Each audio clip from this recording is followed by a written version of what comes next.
ওয়াকফ সম্পত্তির সাধারণ মুসলিম অংশের মানুষ ভোগ দখল করতে পারছেন না। ভোগ দখল করছে সমাজের প্রভাবশালী একটা অংশ, আর সংশ্লিষ্টরাই ওয়াকফ সংশোধনী আইনের বিরোধিতা করছে। এই বক্তব্য ভারতীয় জনতা পার্টির। গরিবদের অধিকার শুধুমাত্র গরিবদেরই মিলবে, এই স্লোগানকে সামনে রেখে ভারতীয় জনতা পার্টি রাজ্যব্যাপী জনজাগরণ কর্মসূচি হাতে নিয়েছে। তার অঙ্গ হিসেবে মঙ্গলবার চুরাইবাড়ি কমিউনিটি হলে অনুষ্ঠিত হলো ওয়াকফ সংশোধনী জনজাগরণ অভিযান।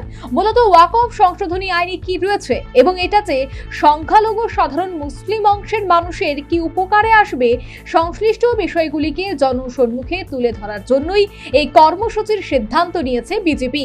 তাই এদিন কদমতলা করতেই বিজেপি মন্ডলের উদ্যোগে এই কর্মসূচি অনুষ্ঠিত হয়।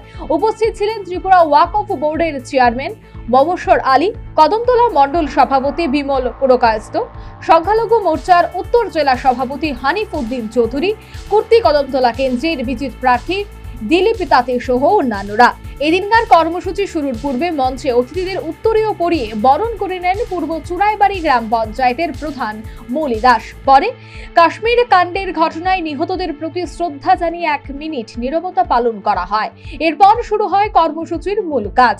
বক্তব্য রাখতে গিয়ে মন্ডল সভাপতি বিমল পুরকায়স্থ বলেন, ভারতবর্ষে ধর্মনিরপেক্ষ দল একমাত্র বিজেপি, আর অপরদিকে ভারত স্বাধীনতা লাভের পর থেকে বিরোধীরা সংখ্যালঘুদের নিয়ে শুধু রাজনীতি করেছে। দেশের ওয়াকফ সম্পত্তির আয় থেকে সাধারণ মানুষের জন্য কিছু করা হয়নি, কোটি কোটি টাকা হাতিয়ে নিচ্ছে, আর সাধারণ মানুষকে ভুল বুঝিয়ে রাস্তায় নামিয়ে আন্দোলন করাচ্ছে কংগ্রেস, সিপিএম সহ অন্যান্য বিরোধী দল। ওয়াকফ যে বিল যেটা নিয়ে আসা হয়েছে, ওয়াকফের সম্পত্তির সরাসরি আমি একজন উপকার পেয়েছি, এরকম কেউ আছেন এখানে? যদি থাকেন বলুন যে হ্যাঁ আমি পেয়েছি। কি পেয়েছেন বলুন। আমি কদমতলাতে অনেকের সাথে কথা হয়েছে, আজ অবধি কাউকে পাইনি যে হ্যাঁ আমি ওয়াকফ থেকে এই সহযোগিতা পেয়েছি। উনি সরাসরি কোনো সহযোগিতা পাচ্ছেন না। কারা পাচ্ছে? আজকে ওয়াকফের বিরোধ কারা করছে? যারা লাখ টাকা নয়, কোটি টাকা নয়, শো কোটি টাকা, হাজার কোটি টাকা যারা অবৈধভাবে ওয়াকফের নামে উপার্জন করছিল, তাদের আজকে বিরোধ শুরু হয়েছে। কারণ এই বিলের কারণে, এই সংশোধনী করার কারণে তাদের ব্যবসা বন্ধ হয়ে যাচ্ছে।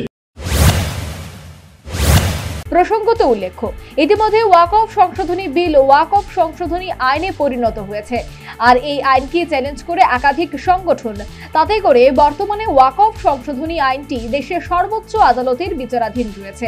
আগামী 5 মে সংশ্লিষ্ট মামলার শুনানির দিন ধার্য করেছে supreme court. Bureau report, news vanguard.